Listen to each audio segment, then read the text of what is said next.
え、どうしてないの？私が家族旅行から帰ると、私の高級時計がなくなっていたのだ。あなた大変。泥棒よ。すぐに通報しなきゃ。やめろ。母さんに家を貸してたんだ。もう警察呼んだよ。私の名前はのぞみ。32歳の会社員だ。夫の正人とは結婚して2年になる。私たちの出会いは友人が開いてくれた合コンだった。長年付き合っていた彼氏と別れて、傷心状態だった私を心配して友人が合コンを開いてくれたのだ。そこで出会ったのが正人だ。彼は爽やかで優しい雰囲気で、話しやすかった。それでも最初は、特に恋愛モードにはならず、新しい男友達ができたという感覚だった。それから彼と連絡先を交換して、仕事後に飲みに行ったりするようになった。私が特に恋愛をするつもりがなくても、彼は定期的に飲みや食事に誘ってくれた。そして、恋愛をする気分になるまで待つと言ってくれたのだ。そんな風にアプローチをされては、私も彼のことが気になってくる。そうやって意識しだすと、彼のことがどんどん好きになっていった。そして彼から告白されて、私たちは付き合うことになった。それから交際を続けて2年後に、私たちは結婚。結婚して2年が経った今も、私たちはラブラブだ。まさか、こんな風に運命の人と出会うとは思わなかった。それくらい夫との生活はとても楽しかった。だがそんな大好きな夫との生活にも、少しだけ不満がある。それは義母についてだ。義母は一人息子である夫のことを、溺愛している。しかも私は結婚の挨拶の時に、かなり義母から敵視された。あなたがマサトをたぶらかしたのね。まったく。こんな地味な、どこにでもいそうな女に引っかかってしまうなんて。義母はそんなことを私に直接言ってきたのだ。その時はちょうど夫がトイレに行っている時で、義母は私と二人きりの時を狙ってきていた。私はどう返していいかわからず、うつむくことしかできなかった。そんな私を見て、義母は勝ち誇った顔をして笑っていたのを覚えている。義父はその時は急な仕事が入ってしまい、結婚の挨拶の時には会えなかった。両家の顔合わせの時に義父と初めて会ったのだが、義父はとても私に優しくて安心した。だから私にとっての悩みは義母だけだったのだ。その義母が厄介で、よくアポなしで家にやってくるのだ。そして私の家事についていろいろと文句を言ってくる。ちょっと、のぞみさん。部屋が汚いわよ。ちょっとお母さん、何勝手に私の部屋を開けてるんですか？姑として嫁が家の中を、すべてちゃんときれいにしているのか調べなきゃいけないでしょう。そう言って、勝手に家のいろんな場所を調べ始める義母。私が止めても言うことを聞かず、どんどん家の中の至るところを開けていく。やっぱりね。クローゼットの中とかも汚いと思ったのよ。お母さん、いい加減にしてください。結婚して私たちは家族となりましたが、それでもマナーや礼儀というものは持つべきです。勝手に私の部屋の中に入らないでください。私がそう言うと、義母は目を見開いて怒った。あなた、嫁のくせに生意気よ。どうやったらあなたみたいな常識のない人が育つのかしら。きっと、親から十分な教育を受けてこなかったのね。義母はそんなことを言って私だけではなく、私の親のこともバカにしてきた。常識がないのはどっちですか？お母さんこそ、人の家の中を勝手に漁るように、親から育てられたんですか？はあ？あんた、私の親のことをバカにするの。信じられないわ。マサトは本当に最低な嫁と結婚したのね。そうやって怒鳴ってくる義母。こっちこそ、とんでもない姑に当たってしまったと思う。しかも義母は夫がいないタイミングを狙ってやってきて、私をいびってくるので本当にたちが悪い。そして夫が帰ってくると、義母は態度を変えて笑顔になる。マサト、おかえり。お、母さん来てたのか。あなたを待ってたのよ。今日は一緒にご飯を食べましょう。私が作るわ。そう言って嬉しそうにご飯を作る義母。母さんの料理は美味しいから楽しみだよ。今日はマサトの好きなカレーよ。お、ちょうどカレーを食べたいって思ってたところだよ。さすが母さんだね。やっぱり親子だから直感的にわかるのね。そんな風に和気あいあいとした雰囲気で話す義母と夫。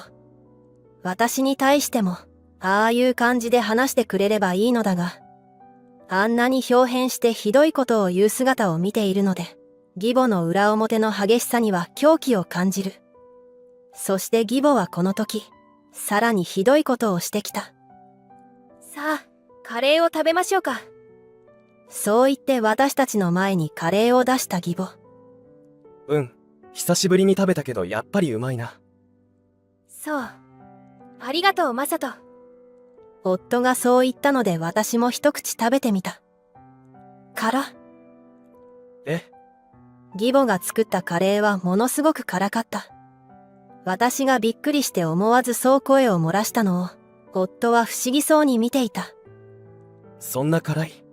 中辛くらいだと思うんだけど。私にとっては結構辛いかな。そうかな。夫はバクバクと食べている。どうしてこの辛いカレーを、そんなに簡単に食べ進められるのだろうか。あら、のぞみさんは辛さにめっぽう弱いのね。そんなに辛くした覚えはないんだけどね。義母も普通に食べ進めている。もしかして、この親子は味覚がおかしいのか。そんなことを思いながらも、私は頑張ってカレーを食べきった。食べ終わる頃には汗が噴き出ていた。のぞみ、すごい汗だな。だって辛かったんだもの。普段、運動とかしてないんじゃないの？体に溜まった悪いものが一気に出てるのよ。義母はそんなことを言っていたが、義母の悪口が耳に入ってこないほどに、舌がヒリヒリして痛かった。そして義母が帰った後、私は冷蔵庫の中を見たときに、あることに気づいた。それは、タバスコが異常なほどに量が減っていたのだ。この時、私はすべてを悟った。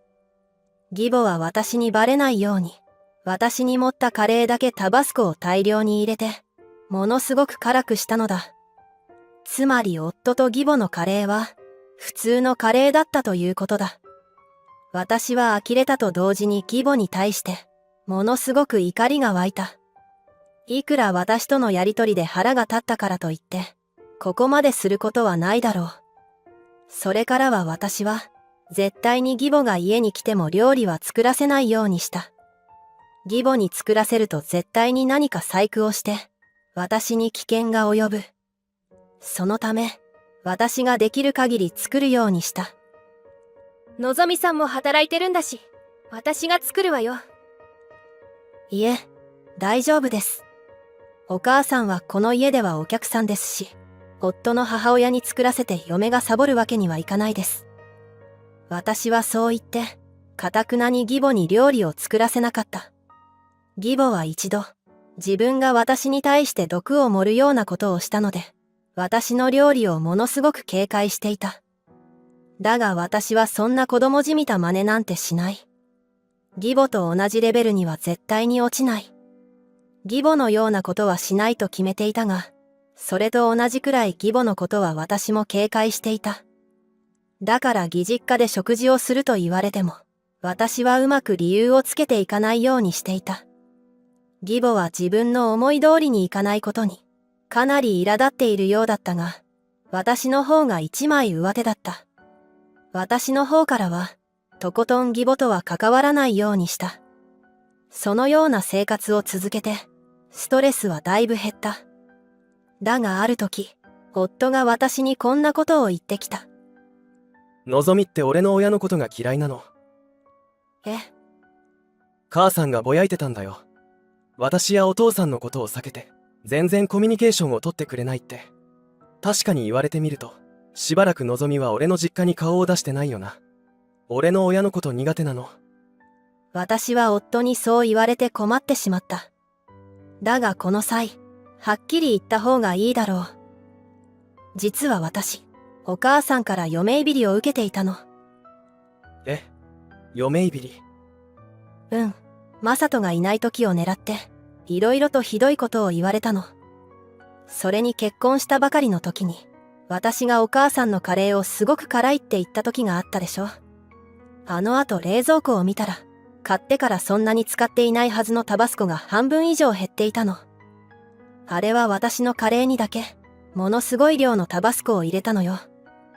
だからあれ以来、お母さんの料理を食べるのが怖くて。あなたの実家に行ったら、お母さんが料理をする確率が高いから怖くて行けなかったの。今まで黙っていてごめんなさい。私は正直に全てを話した。夫なら分かってくれる。そう思って勇気を出して話した。だが、夫の反応は私が思っていたものではなかった。のぞみ、それ本気で言ってるのか？母さんがそんな意地悪をするはずないだろ。え？いくらなんでもひどすぎるよ。ちょっと待ってよ。私は本当に嫁いびりをされたんだから。それはお前の被害妄想だ。母さんがのぞみの分のカレーにだけ大量のタバスコを入れた。そんな子供みたいなこと、母さんはしないよ。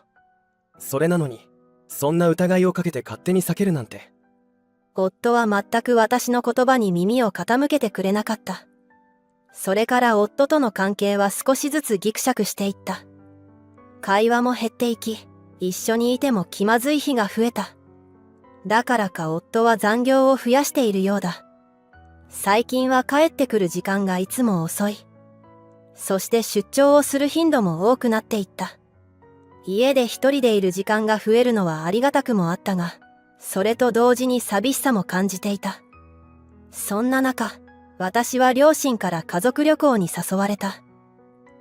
最近のぞみ元気がないみたいだし、お父さんと話し合った結果、休みを取って旅行して、2泊ほど旅館にでも泊まろうっていうことになったの。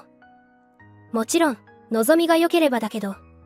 私は二つ返事で了承した。行きたい。こうして2泊3日の家族旅行へ行くことになった私。気まずいが、夫にも一応伝えた。〇〇の日付から3日ほど旅行に行くから。わかった。それで晩ご飯とかだけど。ちょうど出張が入ってるから気にしなくていいよ。わかった。これで夫婦の会話は終了。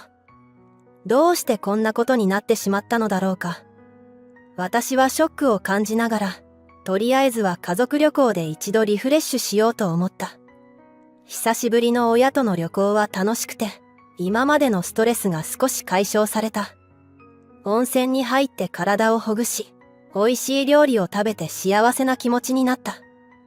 2泊もしたので、十分に観光もできてとても満足のいく旅行ができたと思う。そして私は一旦実家に帰って、ゆっくりした後に家に帰った。その日は月曜で、夫は1週間ほどの出張に行っている途中だ。明日帰ってくるので、私は夫が帰ってきたら改めて話し合おうと思った。こんな風に気まずい関係が続いているのは良くない。もう一度ちゃんとやり直そうと思った。そう思いながら家の鍵を開ける。そして私は自分の部屋に入った。その時、何か違和感を感じた。私が家を出て行った時と何か違うのだ。すると、微妙に物の配置が変わっていることに気づいた。私は部屋の中をくまなく調べた。クローゼットの中を見ると、かけている服の位置が違う。さらには引き出しの中がぐちゃぐちゃになっていた。そして私にとってとても大事なものがなくなっていた。どうしてないの？私が家族旅行から帰ると、私の高級時計がなくなっていたのだ。私は30歳になった時に昇進したのだが、その時に自分へのご褒美として50万もする時計を買っていた。あまり傷つけたくないので、誰かの結婚式の時や仕事関係のパーティーなど、フォーマルなシーンの時に使うようにして、大事にしていた。その時計は箱に入れて、引き出しの中に入れていたのだが、なんとその時計がなくなっていたのだ。私は泥棒の仕業だと思った。居間に行くと、なんとなくだが部屋が汚れている。私はすぐに夫に電話をした。もしもし。あなた大変。泥棒よ。え、泥棒？私のものがなくなってるの。なんだって？他に何も盗まれてないのか？俺のものとかは？調べてみる。頼んだ。俺もすぐに帰るから。うん。そう言って電話を切った私。そしてすぐに夫の部屋を調べた。だが夫の部屋は一切荒らされている様子はなかった。その時、私は不思議なものを見つけた。それは可愛くておしゃれな小さな紙袋だ。その紙袋は夫の部屋の引き出しの中に入っていた。どうやらプレゼントのようだ。もしかして結婚記念日がもうすぐだから、何か私にプレゼントしてくれるのかな。そんなことを思っていたのだが、そこには手紙も入っていた。表のところに〇〇へと名前が書かれていたのだが、私はそれを見て絶句した。手紙の宛名が私の名前ではなかったのだ。そこにはリサへと書かれていたのだ。一体、何よこれ。私は手紙を開いた。するとそこには、夫が私の知らない女性へ、愛を語っている内容が書かれていた。私はすぐにそれを写真に撮り、そしてプレゼントも開けた。プレゼントは高そうな指輪だった。もちろん私に当てたものではない。その指輪は私のサイズよりかなり小さかったからだ。私は普通の女性よりも少し指が太くてでかいので、指輪のサイズもでかいのだ。そして私は冷静になったことで、あることに気づいた。夫は地方に仕事の出張に行っているはずだ。それなのにすぐこっちに来ると言った。しかも30分ほどで着くとも言っていた。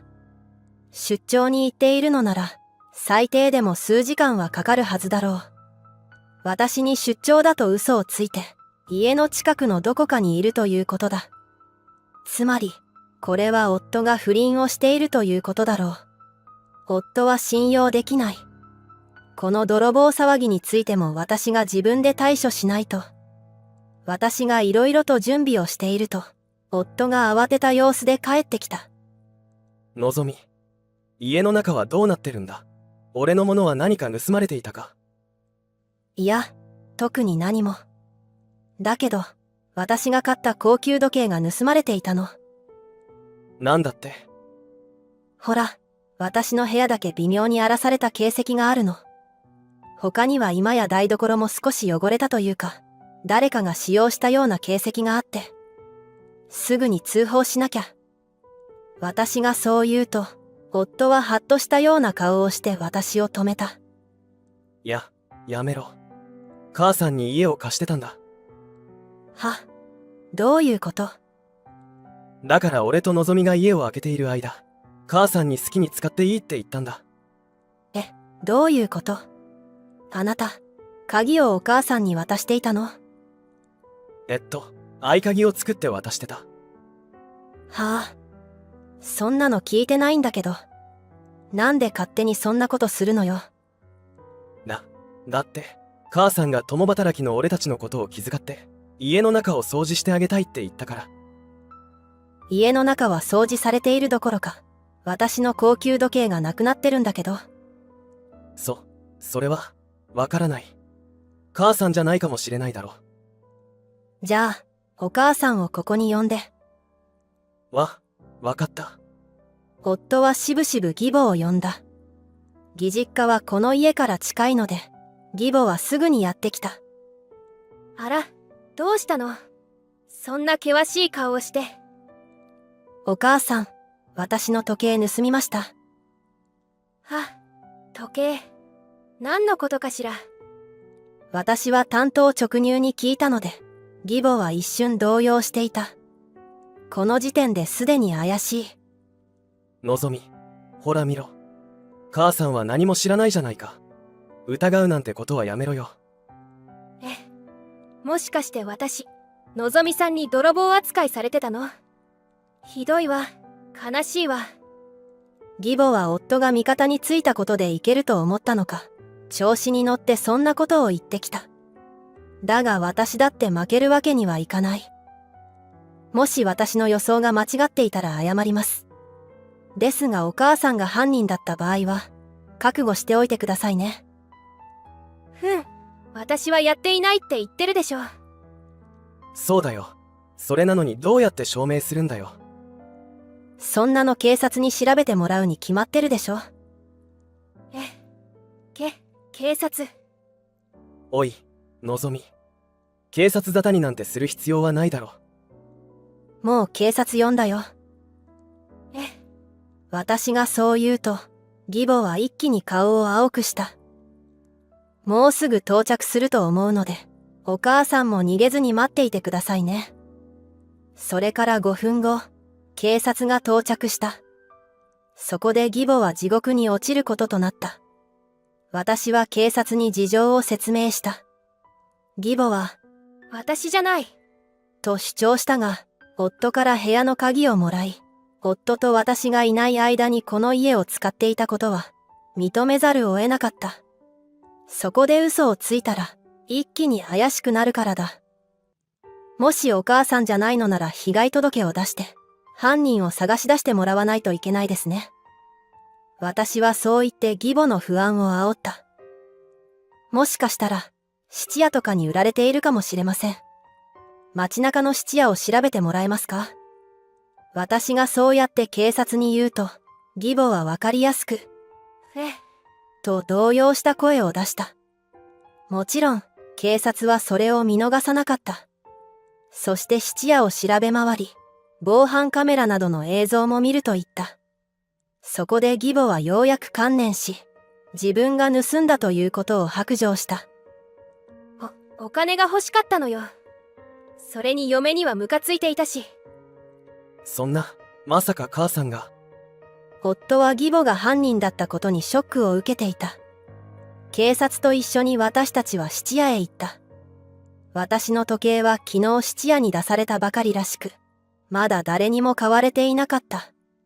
自分へのご褒美に買ったお気に入りの時計が戻ってきて、本当に良かったと思う。さて、ここからはアホな義母と夫への制裁タイムだ。とは言っても、義母は今回の窃盗事件で義父に愛想をつかされて、離婚届を突きつけられた。親戚や近所の人たちからも泥棒として認識され、完全に仲間外れにされたようだ。そして私は義母から窃盗の示談金として100万を支払ってもらった。また夫に対しては少し時間をかけたが私は興信所を使って不倫の証拠を手に入れて離婚を突きつけた。夫はまさかバレているとは思っていなかったようで、離婚と慰謝料を要求すると顔面蒼白の状態で膝から崩れ落ちた。そして夫と正式に離婚が成立し、慰謝料を夫と不倫相手に支払ってもらった。元夫は不倫相手と一緒になろうとしたが、元義母が無理やり元夫の家に転がり込んでしまったため、不倫相手は嫌気がさして逃げたそうだ。現在、元夫は寄生虫状態の元義母を養いながら、慰謝料も支払って極貧生活を送っているようだ。一方、私は実家に戻り、両親と平和に暮らしながら仕事に打ち込んでいる。しばらく恋愛はいいので、このまま仕事を頑張って成果を上げることに集中しようと思う。そっか、わかった。じゃあ、離婚しようか。私は離婚届をテーブルの上に置いた。何これ？離婚届。あ、もしかしてあなたも用意してた？そっち使おうか。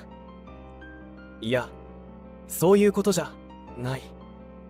なんでお前から生意気なことすんな。生意気。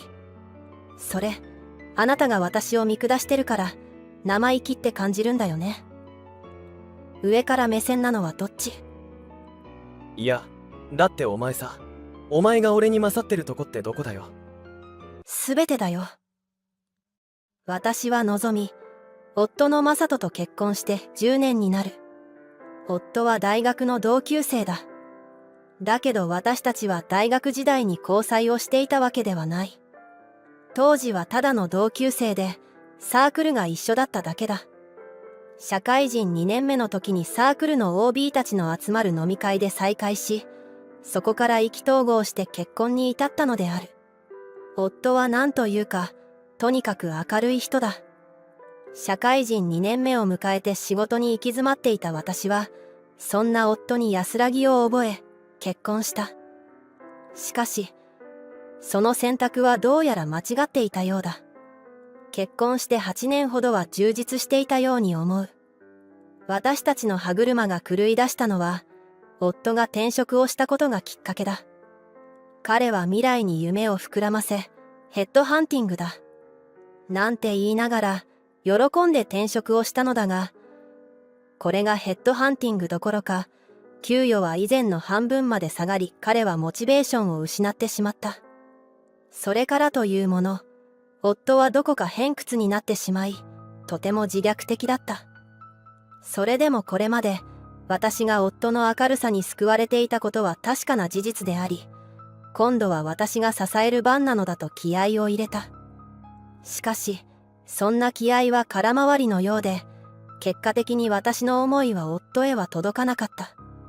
夜遅く帰宅する夫はいつも疲れていた。おかえり。今日はあなたの好きなロールキャベツを作ったよ。いらない。え、食べてきたの？そんなわけねえだろ。もらえる金が少ないんだから。だったら、お腹空いてるでしょ？食べて元気つけなきゃ。そういうのうざい。お前、俺のこと使えないって思ってんだろ。そんなこと思ってないよ。どうだかな。夫は私と目も合わさず自室へこもってしまうのだ。それでも諦めずに夫の好きな料理を作る。しかし夫は少しだけ口にすると早々に自室にこもってしまう。休日は夫を誘って外で食事をしようと思うのだが、そんな金ねえだろって終わらされてしまう。もうどうしたらいいのかわからなかった。そんな時、夫は私にありえない提案を投げかけたのだ。まあ、それがきっかけで私たちの関係はさらに悪化してしまうんだけどね。その日は珍しく夫の帰宅が早かった。そして彼の表情はとても穏やかなものだった。何かいいことでもあったのかなと私も嬉しくなる。のぞみ、提案があるんだ。うん。なーに？仕事を辞めてくれ。え、仕事を辞める？そんなこと今できるわけがない。夫の給与は手取りで18万にも満たない。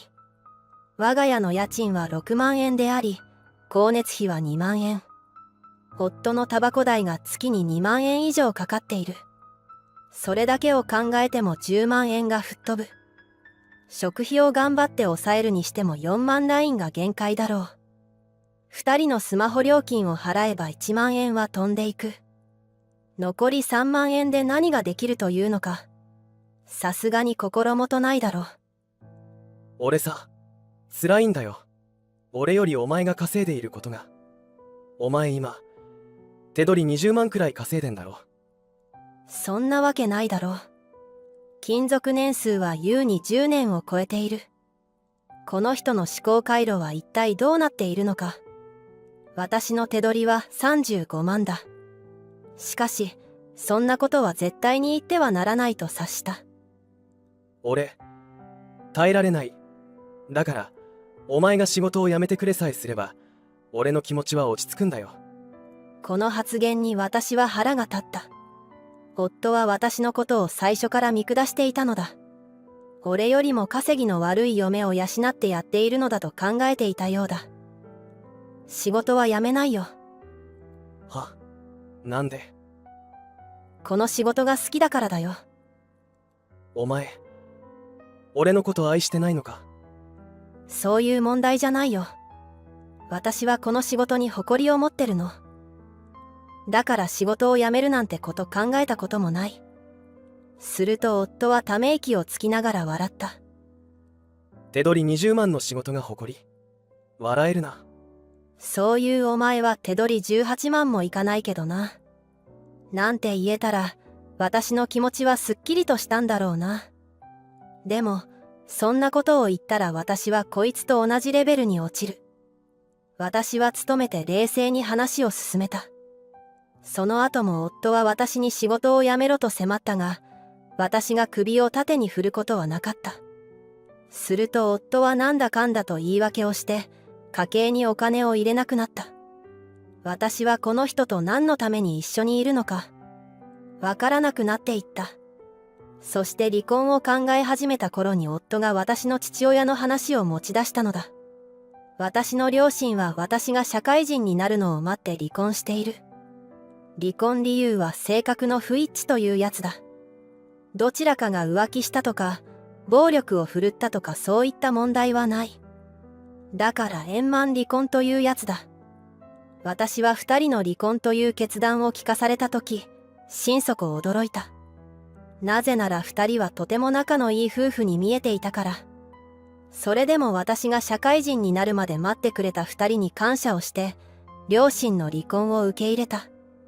子育てを終えた今、二人が新たな別々の人生を歩むというなら、それを応援しようと思った。だから夫と結婚するとき、私は母親と暮らしていたし、父親のことを詳しく話したことはない。父親はもちろん結婚式に出席してくれたが、一年に数回会うくらいの関係性だ。そういえば、お前の父親、もうすぐ退職だよな。え、なんで？いや、別に、新聞配達、ずっとやってきたんだよな。なかなかの重労働で大変だったよな。夫は大きな勘違いをしている。それは交際したばかりの頃だった。そういえば、のぞみちゃんのお父さんって仕事、何してるの？ああ、お父さんは新聞の。もしかして、新聞配達員？え、大変な仕事だよな。のぞみちゃんはお父さんに感謝だね。給与だって、そんなに多くないだろう。それでも頑張ってのぞみちゃんをここまで育て上げてくれたんだね。まあ、間違いではないし、彼がそう思っているならそれでいいだろうと思った。それから父親の話が出ることがなかったから、すっかり訂正せぬまま時が過ぎてしまった。夫がなぜこの時、父親の話を持ち出したのか。この時はまだわからなかった。そして、そんな話をしたことも忘れた頃に、私のスマホへ無言電話が来るようになったのだ。最初は気味が悪く、なぜ私に無言電話をしてくるのか若干の恐怖を感じていたが、相手の番号は表示されている。この人、自分が誰か知ってほしいのかな。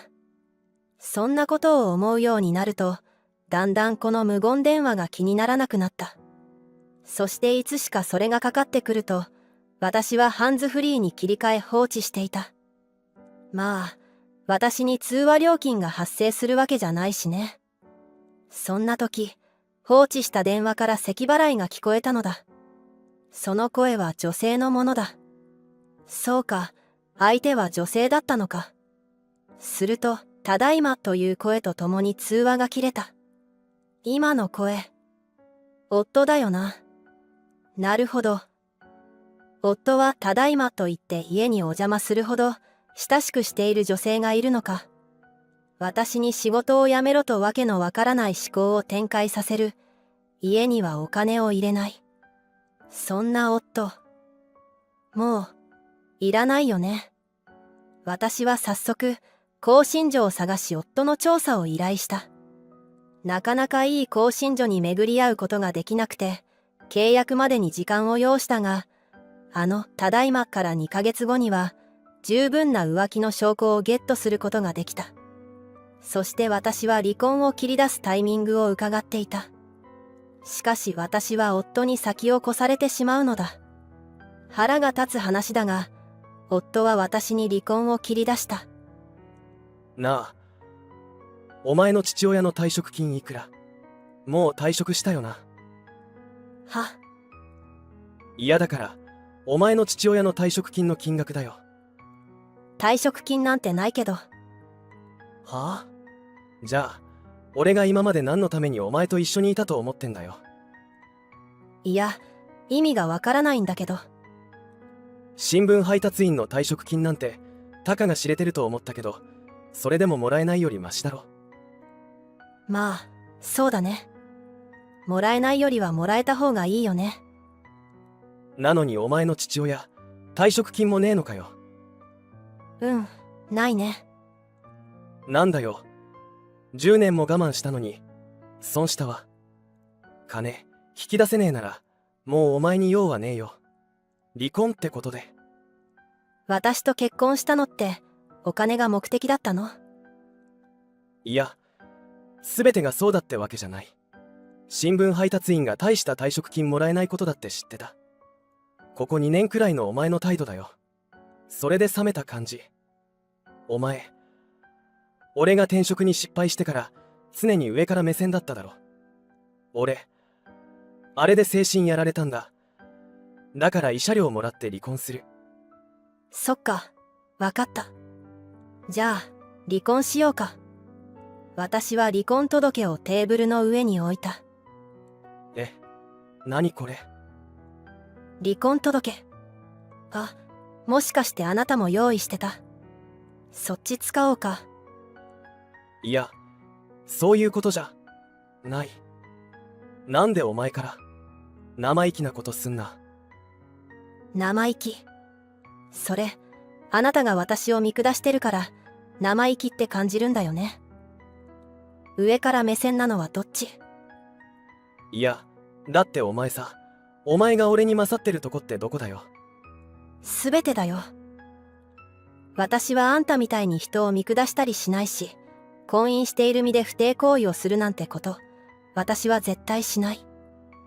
は？私はあなたにもあなたの不倫相手にも慰謝料を請求するから、そのつもりでいてね。なんだ？お前、知ってたのか？ええ、あなたの不倫相手からずっと無言電話が来てたからね。ただで済むと思うなよ。血の果てまで追いかけてあんたらに慰謝料支払わせるから。私は夫を家から追い出し施錠した。その1ヶ月後、離婚が成立した。元夫と不倫相手からは満足のいく慰謝料を支払わせることができた。元夫は結構溜め込んでいたようだ。一括で振り込んできたしね。これでようやく落ち着くと思っていたが、元夫は証拠りもなく第2ラウンドを仕掛けてきたのだ。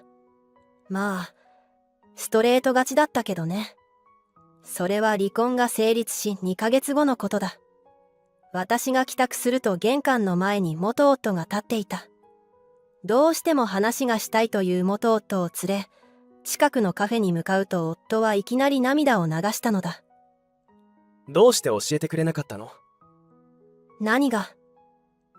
お父さんのことだよ。は。元夫は私にある雑誌の記事を見せた。そこには父親の顔写真付きのインタビュー記事が載っている。お父さん、編集長なんだよね。ああ、そのことか。うん、そうだね。俺に嘘ついてたってことだよね。これって慰謝料案件だよね。じゃあ、弁護士雇って請求すれば。まあ、お金があればの話だけど。それにさ、私はあなたに嘘ついたわけじゃないよ。お父さん自ら取引先に新聞や雑誌を運ぶこともあるんだから、新聞を配達していることに変わりはないよね。っていうか、あんたが勝手に早とちりしただけじゃん。ああ、あと、精神的苦痛の慰謝料請求もするんだっけ？どうぞどうぞ。法廷まで持ち込んでいいよ。私、絶対逃げないから、とことん戦おうね。そんなこと言っても、お前は負けるからな。退職金だって俺に嘘をついていたんだから。いや、あのさ、お父さん、まだ退職してないよ。なのに、なんで退職金が嘘ってことになるの？しかも、お父さんの退職金と私たちのこと、何の関係があるの？お父さんがこの先、退職金を手にしたとしても、それはお父さんのお金であって、私には何の関係もないんだけど。それでも、お前だって恩恵受けるだろ。うん、だから。だったら俺にだって恩恵が来たはずなんだ。あんたはどこまで行っても、お金しか頭にないのね。金に目がくらんだから、ヘッドハンティングとかいうバカな言葉信じて、給与がガタ落ちしたんでしょ。いい加減目を覚ませよ。私があんたに話すことはもう何もない。二度と私の前に現れないで。今度、私の前に現れたら訴えるから、そのつもりで。私は千円札をテーブルに置き、カフェを後にした。一度は愛した人だが、あの人は落ちぶれてしまった。いや、もともとああだったのを私が見抜けなかったんだろうな。私もまだまだ未熟者だ。まずは人を見る目を養わないとね。あれから元夫が私を訪ねてくることはなかったが、1年後、意外な場所で彼を見かけた。その日、私は友人と買い物を楽しんでいた。そして入ろうとしたレストランに元夫の姿があった。彼は制服を着てお客さんのアテンドをしていた。どうやらファミレスのホールとして働いているようだ。これまでとは毛色の違う職業に就いていたことに驚いたが、まあ、雇ってもらえてよかったね。彼は彼でそれなりに生活をしているようだ。私と友人は互いに顔を見合わせ、苦笑いをすると静かにその場を離れた。私は離婚後、自分を磨くため新たな社交の場を広げている。元夫とのことで結婚に消極的になってしまった私が今後、再婚をすることはないだろう。仕事に生きる。これはこれで人生の選択肢の一つだ。過去の反省を生かして人生を全うしようと思っている。ご視聴いただき、ありがとうございます。本日の物語はいかがでしたか？チャンネル登録よろしくお願いいたします。では、次の物語でお会いしましょう。